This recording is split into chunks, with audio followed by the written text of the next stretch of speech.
que esté con nosotros Roberto Kachanowski, economista. Roberto, ¿cómo estás?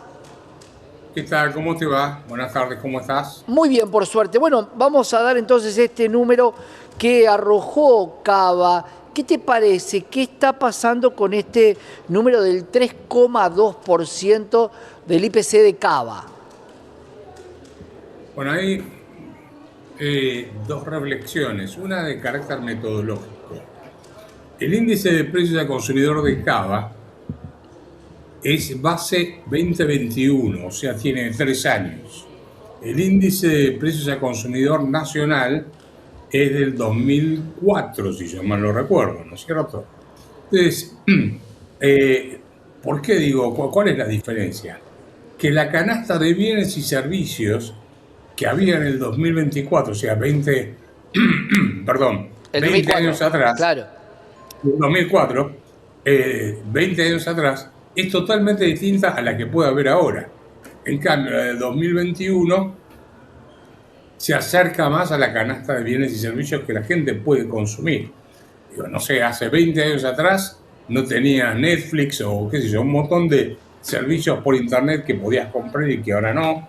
La forma de comprar en el 2021 es distinta a como comprabas en el 2020, en el 2004. Claro. O sea, hoy puedes comprar más por internet que en los supermercados o en los comercios.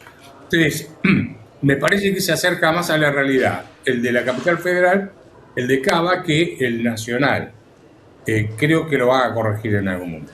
Eso es, Mirando el claro, índice, es interesante entenderlo porque el reflejo de la inflación, para los que muchos dicen, bueno, pero yo no estoy registrando estas bajas, tiene que ver más con Capital Federal por los hábitos de consumo que han cambiado.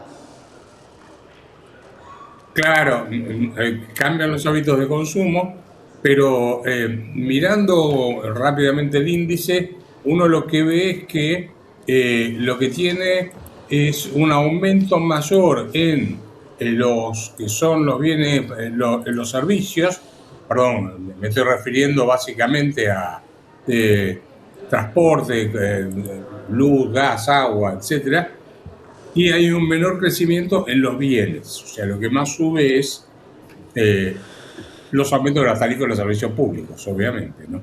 Más algunos otros servicios que habría que ver, como la medicina privada y colegios, etcétera. Esto, Roberto, no dista mucho del IPC nacional, porque lo que muchos ven es que los servicios constantemente están en suba y muchos por encima del índice total.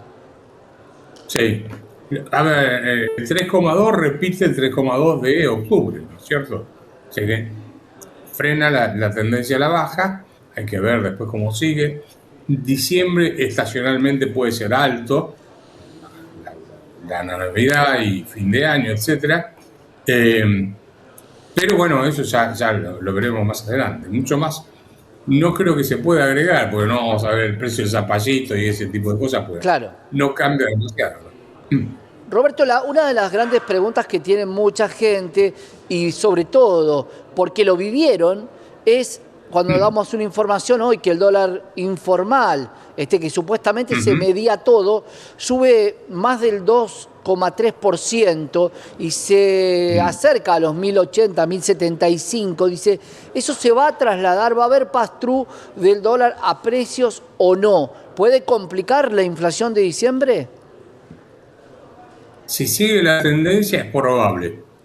Si sigue la tendencia, es probable que digan, bueno, a ver, yo que levanté el pie del acelerador con los precios, como no vendía, guarda porque si el dólar se puede ir. Recordemos que el Banco Central bajó la tasa de interés de nuevo, con lo cual muchos pueden estar hay que ver cómo evoluciona eso. Estamos hablando de un día nada más, ¿no? Pero puede haber retiro de depósitos en pesos, plazos fijos que aumentaron muchísimo en volumen, aprovechando el carry trade. Entonces, retiro los pesos más del capital invertido más los intereses y me voy a comprar a Blue, por ejemplo, los que pueden. Habrá que ver qué pasa con los grandes inversores, que ellos ya tienen que ir a contado Claro. con liqui y volver. ¿Cómo interpretamos este desacople? Porque uno diría, si el dólar informal sube, deberían también subir los dólares financieros, pero sin embargo hay un desacople real. Bajan los dólares financieros por la cantidad de dólares que se está entrando a estos segmentos, pero el dólar informal sube desmedidamente respecto a los números de hoy. ¿Cómo se puede entender, Bueno, Roberto? no te olvides que hay mucha gente que debe estar preparándose para irse de vacaciones a Brasil y entonces esos dólares seguramente los va a comprar en el libre, ¿no? En el blue o libre. No creo que vaya a ir a comprar el señor que se va a Brasil al contado con liqui o al mes, o los que van a hacer turismo a Chile. Así que, tour de compra, perdón. De manera que tal vez se pueda explicar por ese lado, ¿no? Claro, y estamos midiendo en noviembre, quiere decir que diciembre, de cara a las fiestas, al traslado de gente que hay en las fiestas, porque muchos viajan de un lado para el otro, puede haber una mayor demanda de dólares, o mucha gente que pasa fiestas en otros países. Podríamos llegar a ver una subida fuerte del tipo de cambio informal, que si bien mucha gente no le está dando importancia, siempre termina siendo un termómetro de la economía. Sin duda, y podría ser que se dé ahora a fines en lo que resta de diciembre, y no sé si en enero y en febrero, cuando haya que pagar las tarjetas de crédito del tipo que se fue al exterior y tiene que pagar, le conviene pagar, aunque no esté el impuesto a país. Yo creo que van a dejar seguramente el impuesto a las ganancias, el 30% es. Entonces, probablemente convenga pagar con dólares en el banco, depositar los dólares y pagar lo que se gastó en dólares con dólares y evitar el impuesto a las ganancias. Y ahí puede haber una demanda mayor, ¿no? O sea, de los que compran para irse y de los que compran que volvieron y tienen que pagar la tarjeta de crédito. Roberto, ¿hasta dónde sería una mala señal de que la economía no va a funcionar la suba del dólar? ¿Hasta dónde podría escalar? Entendiendo que tiene mucho recorrido ya hecho, todo lo que recuperaría sería parte de lo que en algún momento estuvo. ¿En qué momento empieza a preocupar el dólar? No sé el momento. Yo diría, a ver, no creo que en la Argentina haya un ataque de confianza en el peso que pueda explicar esta baja que vimos en todos estos meses. Claramente, la baja en los tipos de cambio libre, para ponerlos libres entre comillas, porque el Estado interviene mucho, se dan a partir de julio. Yo te recuerdo que en julio, 22 de julio, que fue cuando anunciaron la emisión cero, la brecha estaba en el 45-50% aproximadamente.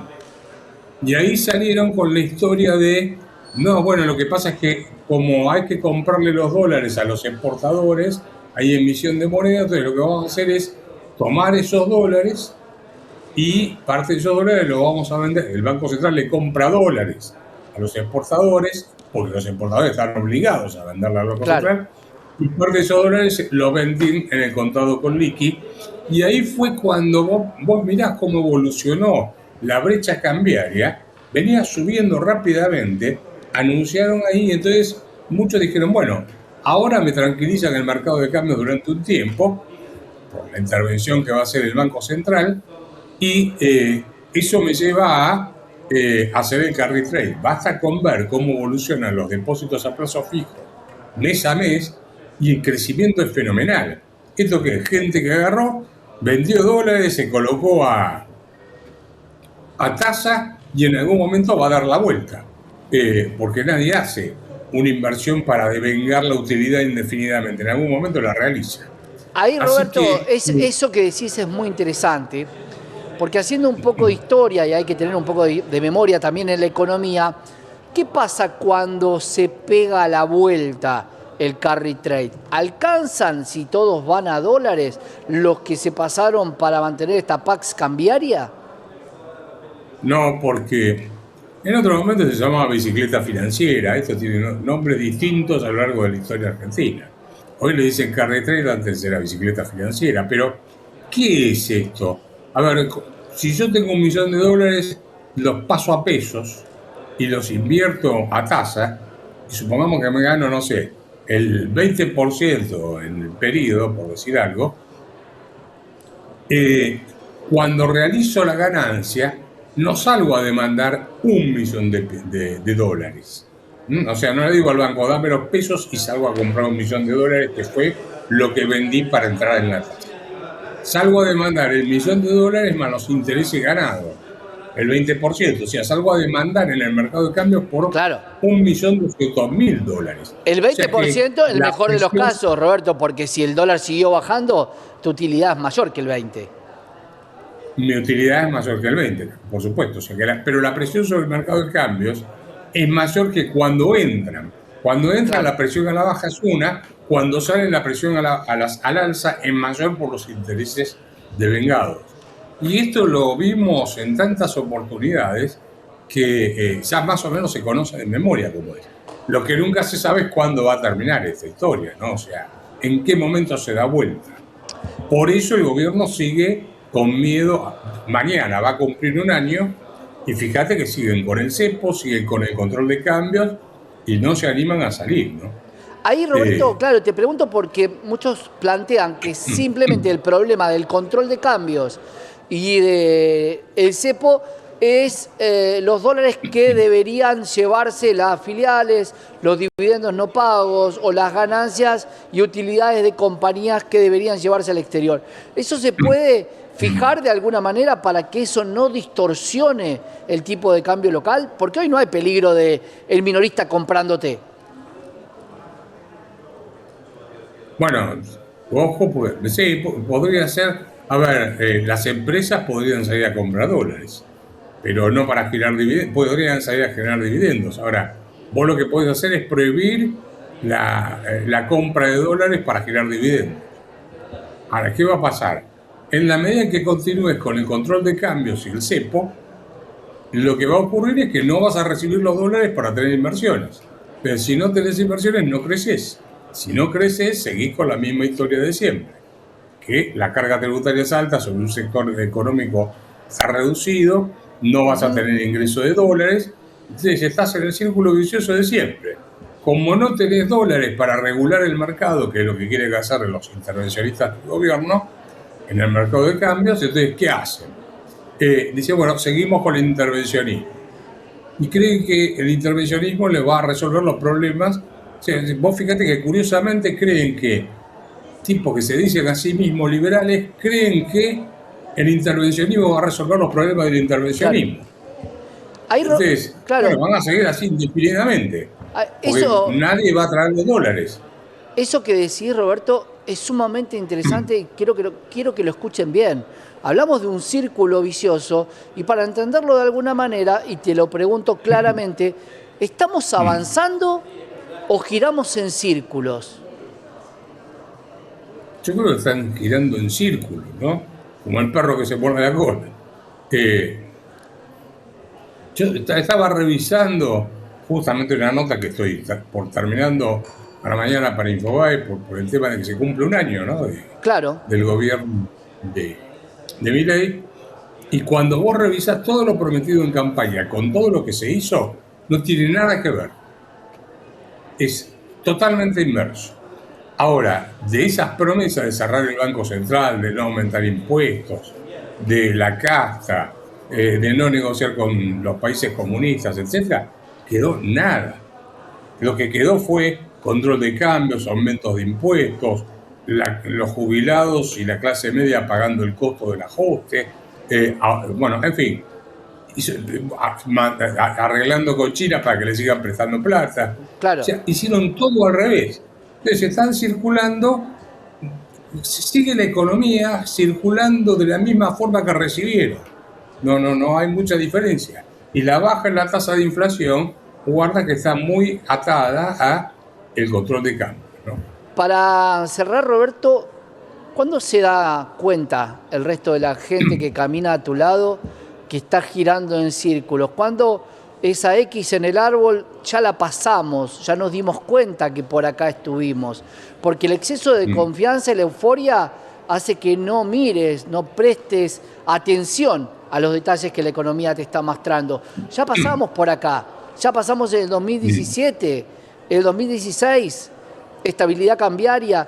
¿Cuándo se va a dar cuenta la gente? ¿O somos nosotros los que no nos damos cuenta que en realidad nos giramos en redondo?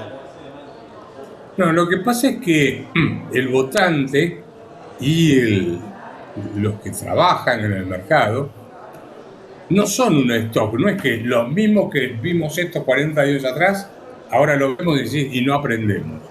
Vos tenés un montón de jóvenes que van ingresando al mercado y no revisaron en la historia económica desde el punto de vista de lo que pasó con la tablita cambiaria de Martínez de Oz, con el Plan Primavera, con el año 1990 cuando Javier González Fraga mantuvo constante en 5.500 soles el dólar y en la tasa de interés muy alta y saltó todo y después vino Cavallo, o con lo que vos decías antes de Macri y las Levax. O sea, el electorado y la gente en sí que opera son un flujo, es un stock que somos nosotros, los más viejos, digamos, y un flujo que son los nuevos. Los nuevos no vivieron esto, entonces creen que es algo novedoso. Entonces por eso ves que las redes sociales dicen cualquier cosa, porque ese flujo hace que muchos jóvenes no hayan vivido todo esto.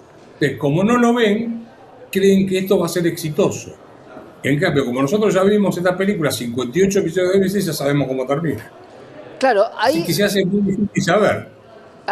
Esa es la parte más interesante, ¿no? Si hay que spoilear o no cómo termina, porque puede haber alguna posibilidad de un cambio en el guión, o siempre que vayamos con una economía circular vamos indefectiblemente al mismo lugar.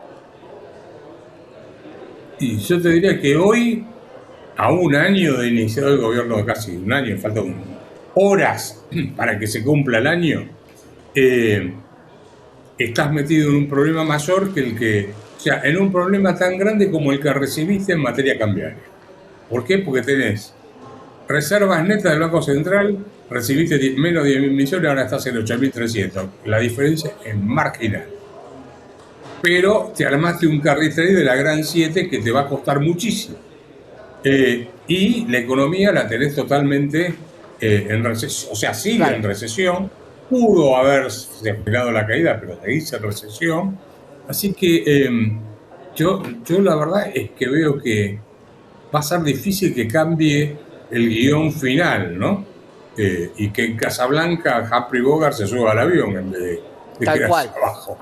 A veces la experiencia sirve mucho más que la euforia de ser novatos y creer que se puede subir alguien a un Fórmula 1 y ser el mejor del mundo. Hay que tener experiencia, hay que escucharla. Gracias, Roberto. Sí, déjame aclararte algo. Sí.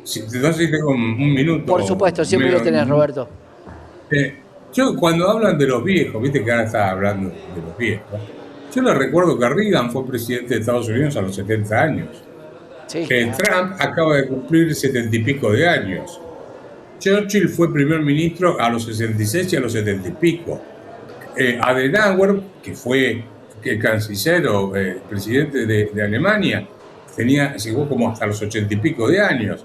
Erhard, que fue ministro de Economía, tenía 60 y pico de años. O sea, eso de despreciar a los que tienen años, me parece que es una enfermedad de la juventud que se cura con el paso del tiempo. A vos por esa situación y además las redes sociales que constantemente están fogoneando un destino diferente. Gracias, Roberto, un placer.